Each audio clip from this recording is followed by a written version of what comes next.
그 조관우의 늪이라는 노래 아시나요? 사실 요즘은 조관우보다 형돈이 형이 무도에서 불러서 더 유명한 노래인데 축구에서도 늪이라는 단어를 간혹 쓰잖아요. 늪축구, 질식수비 이런 용어를 쓰는데 끈적하게 수비 라인을 두텁게 쌓으며 강력한 방어를 이끌어내는 팀에게 말하곤 합니다. 아, 그리고 요즘 방어철이라서 진짜 맛있죠? 최근에 2번 정도 먹었는데 진짜 소주 브레이커더라고요. 역시 겨울엔 디펜스입니다. 그래서일까요? 에버튼이 겨울철 방어 마냥 끈적한 늪축구를 보여주며 상승세의 첼시를 막아냈습니다. 프리미어리그 17라운드 에버튼과 첼시의 경기 리뷰입니다. 전술 분석은 자신 없는데 방어 분석은 진짜 자신 있습니다. 필요하면 마침 몇 개 알려드릴게요.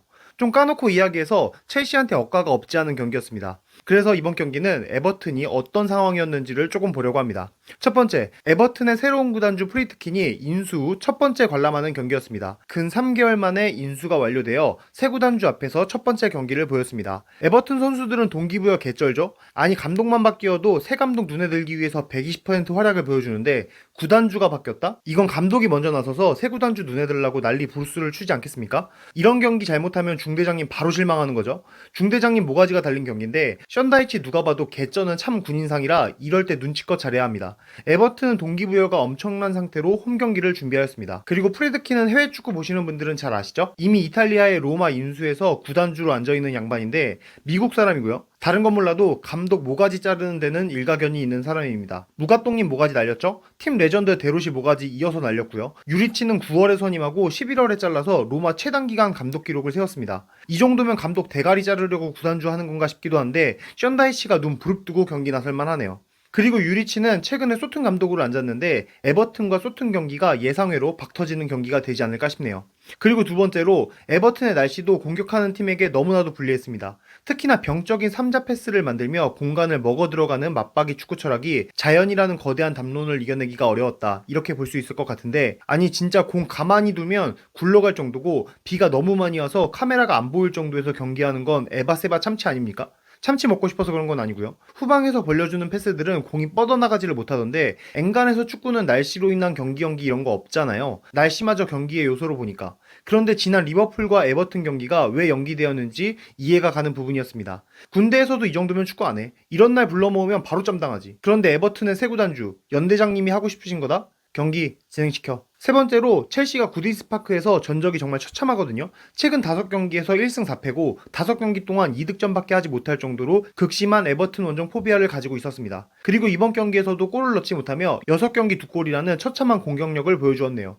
첼시 입장에서는 지난 브랜트포트전에서 상대 전적에서 밀리던 부포를 상대로 승리한 기억이 있었기에 이번에도 징크스를 깨부술 수 있지 않을까? 기대했고 지난 첼시 홈에서 붙은 에버튼과의 경기에서는 6점 차로 승리, 특히 파머가 4골을 넣으며 에버튼을 상대로 강한 모습을 보였기에 어쩌면 이라는 기대를 해봤으나 이번에도 역시 구딘스파크 정복을 하지는 못했습니다. 마지막으로 오늘 이야기하고 싶은 진짜 이유 네 번째로 에버튼의 지지 않는 축구입니다. 션다이치의 에버튼이 컵 대회를 포함 13경기에서 2패만을 기록하며 쉽게 지지 않는 모습을 보여주고 있습니다. 이번 경기에서도 끈적한 늪축구를 보여주었는데 그냥 보이는 대로만 분석을 해보면 일단 제한적인 부분 압박으로 수비 시 자신의 진영의 수비 인원을 최대한 유지하였고 첼시가 공격을 시도할 경우 윙어가 마치 윙백처럼 내려앉으며 최대 백식스를 구성하거나 첼시가 중앙으로 공격 방향을 잡으면 윙어를 포함한 미드필더진이 포백이에 정사각형으로 보일 정도의 수비 블록을 형성하여 첼시 공격수, 특히 파머를 둘러싸고 플레이를 제한하였습니다. 그러다 보니 측면으로 올라온 네투와 산초 등에게 크로스 기회가 발생했는데 타코우스키를 위시한 에버튼 수비진의 클리어링과 구딘스파크의 야속한 날씨로 인해 정교한 공격 시도가 어려웠습니다. 그런데 사실 이 정도는 잉글랜드 팀을 상대한다면 꽤나 익숙한 장면이지 않겠습니까?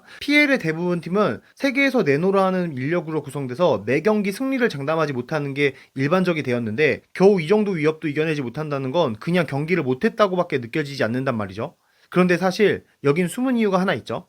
바로 픽포드입니다. 엄청난 슈퍼 세이브 장면을 양산하며 팀 수비를 이끌고 있는데 이번 시즌 리그 클린시트 7회로 가장 많은 클린시트를 기록하고 있습니다. 특히나 픽포드는 최근 첼시와의 구딘스파크 5경기, 아니 이번 경기까지 6경기에서 모두 선발로 나서면서 에버튼 공무원으로 활약을 해주었습니다. 이 정도 철밥통이면 한 소리 나올 법도 하지만 실력이 너무 좋은 공무원이라서 밀어내기가 어려워 보이기는 합니다. 그런데 조심스러운 이야기지만 혹시 에버튼의 임동규 같은 존재 아닐까 싶은 의심이 들기도 하거든요.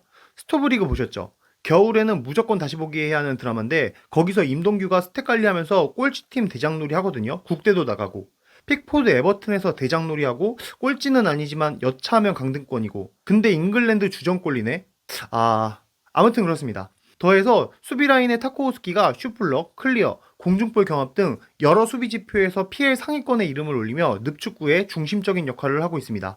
경기는 0대 0으로 종료되며 첼시는 리그 2위, 에버튼은 리그 15위에 위치하며 서로가 원하는 위치까지 오르지는 못했습니다. 에버튼 입장에서는 리그 2위 팀과 무승부라는 결과가 첼시는 여러 가지 억가가 깔린 악조건 속에서도 승점 1점을 챙긴 것에 나름 만족할 수도 있으나 양팀 상황이 상황인 만큼 속은 꽤나 쓰릴 것 같습니다. 그리고 양팀 모두 솔직히 픽포드랑 산체스 아니었으면 졌어도 할 말 없는 경기였어서 입은 나오지만 말은 하지 못하는 경기력이었습니다. 다시 생각해도 에버튼의 늪축구의 답답함이 느껴지는데 지지 않기만 해서는 살아남을 수 없는 PL에서 션다이치가 프리드킨의 단두대에서 멀어질 수 있을지 앞으로의 경기를 기대해 봐야겠습니다. 여하튼 오늘 영상 여기까지고요. 지금까지 축구지금이었습니다. 감사합니다.